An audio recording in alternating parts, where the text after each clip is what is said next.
ദൈവനാമത്തിന് മഹത്വം ഉണ്ടാകട്ടെ. നമ്മുടെ കർത്താവായ യേശുക്രിസ്തുവിൻ്റെ നാമത്തിൽ എല്ലാവർക്കും എൻ്റെ സ്നേഹവന്ദനം. യുഗങ്ങളുടെ ക്രിസ്തു 6-ാം ഭാഗം.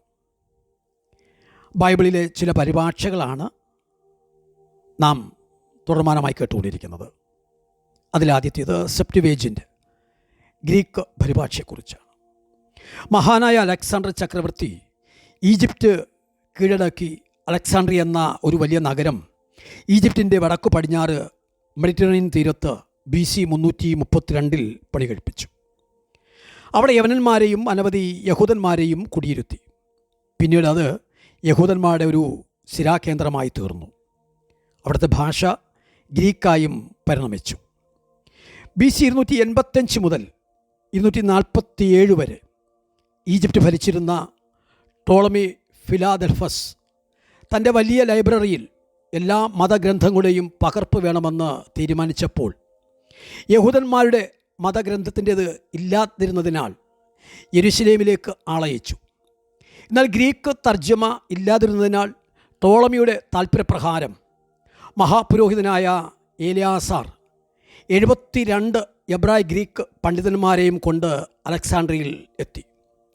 അവരിൽ 70 പേർ ചേർന്ന് 70 ദിവസം കൊണ്ട് മോശയുടെ ന്യായപ്രമാണ പുസ്തകം BC 280 എബ്രായ ഭാഷയിൽ നിന്ന് ഗ്രീക്കിലേക്ക് പരിഭാഷപ്പെടുത്തുകയും ഒറ്റ പുസ്തകമായിരുന്ന ഇതിനെ ഇന്നത്തെ നിലയിൽ 5 തിരിക്കുകയും ചെയ്തു. താമസം വിന പഴയ നിയമത്തിൻ്റെ ശേഷിച്ച ഭാഗം കൂടെ പരിഭാഷപ്പെടുത്തുകയും 39 പുസ്തകങ്ങളായി തിരിച്ച് തുകൽ ചുല്ലുകളാക്കുകയും ചെയ്തു. 22 പുസ്തകങ്ങൾ മാത്രമായിട്ടാണ് എബ്രായയിൽ എഴുതിയിരുന്നത്. അത് ചെറിയ പ്രവാചകന്മാർ 12 എണ്ണവും കൂടി ഒറ്റ പുസ്തകമായിരുന്നു. 70 പേർ ചേർന്ന് ചെയ്ത പരിഭാഷ ആകയാൽ ഇതിനെ ലത്തീൻ ഭാഷയിൽ 70കൾ എന്ന് അർത്ഥമുള്ള സെപ്റ്റുവേജിൻ്റ് എന്ന പേര് പിന്നീട് ഉണ്ടായി വന്നതാണ്.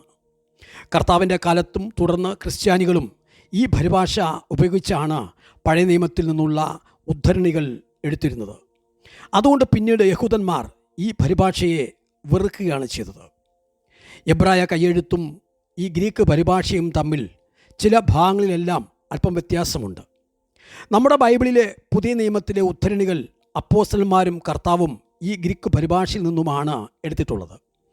എന്നാൽ നാം ഉപയോഗിക്കുന്ന പഴയ നിയമം എബ്രായ ഭാഷയിൽ നിന്നും നേരിട്ട് പരിഭാഷപ്പെടുത്തിയിട്ടുള്ളതാകയാൽ ചില ഉദ്ധരണികളിൽ അല്പസ്വല്പം മാറ്റങ്ങൾ കാണാനാകുന്നുമുണ്ട്.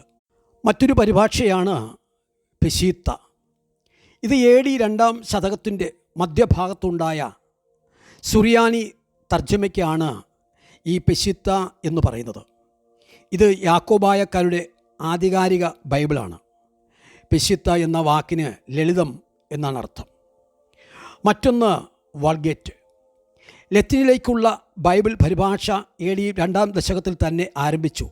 എന്നാൽ 4-ാം നൂറ്റാണ്ടിൻ്റെ അവസാന ഘട്ടത്തിൽ ജെറോം എന്ന വേദപണ്ഡിതൻ ഈ പുസ്തകത്തിൻ്റെ മൂലഗ്രന്ഥങ്ങളുടെ സഹായത്തോടെ നിലവിലിരുന്ന ലത്തീൻ തർജ്ജമയെ പരിഷ്കരിച്ചു. ഈ ലത്തീൻ പരിഭാഷ പ്രസിദ്ധമായത് എന്നർത്ഥമുള്ള വൾഗേറ്റ് എന്ന പേരിൽ അറിയപ്പെടുന്നു. റോമൻ കത്തോലിക്കരുടെ ആധികാരികത ബൈബിളാണ് ഇത്. അതുപോലെ English Bible AD 1382 John Wycliffe എന്ന നവീകരണ കർത്താവ് ലത്തീനിൽ നിന്നും ഇംഗ്ലീഷിലേക്ക് ബൈബിൾ വിവർത്തനം ചെയ്തു. പക്ഷേ പോപ്പ് അദ്ദേഹത്തെ മുടക്കി. എന്നാൽ കർത്താവിന് വേണ്ടി ജ്വലിച്ചു നിന്ന ഈ വിക്ലിഫ് 1384 മരിച്ചു. 30 വർഷത്തിന് ശേഷം പോപ്പിൻ്റെ കൽപ്പന അനുസരിച്ച് തൻ്റെ അസ്ഥികൾ കുഴിച്ചെടുത്ത് ദഹിപ്പിക്കുകയും ചാരം നദിയിൽ ഒഴുക്കുകയും ചെയ്തു. മൂലഭാഷയിൽ നിന്നും ബൈബിൾ ഇംഗ്ലീഷിലേക്ക് തർജ്ജമ ചെയ്യുവാനുള്ള 2ാമത്തെ പരിശ്രമം വില്യം ടിൻഡലിൻ്റേതായിരുന്നു. AD 1535 അദ്ദേഹം പുതിയ നിയമം ഇംഗ്ലീഷിലേക്ക് തർജ്ജമ ചെയ്ത് പ്രസിദ്ധീകരിച്ചു.